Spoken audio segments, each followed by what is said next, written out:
dangerous business. Only if you could say you're something in your body.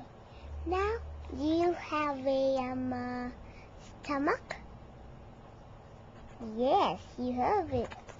When you don't have a stomach, you cannot breathe. Do you have a brain? Oh, yes, of course you have a brain. Because when you don't have a brain, you don't have any memory. When you don't have.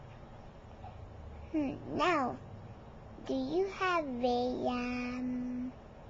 hands? Okay, it's yes. The answer is yes. Because when you don't have any hands, you cannot hold anything. Now, do you have a feet?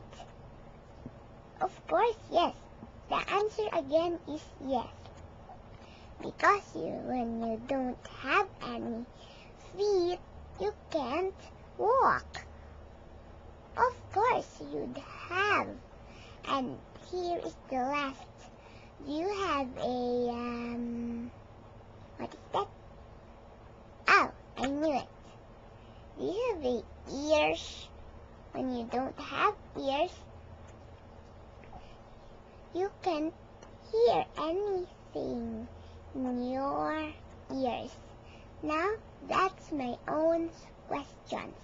And that's my job. And I'm doing my job properly. Thank you.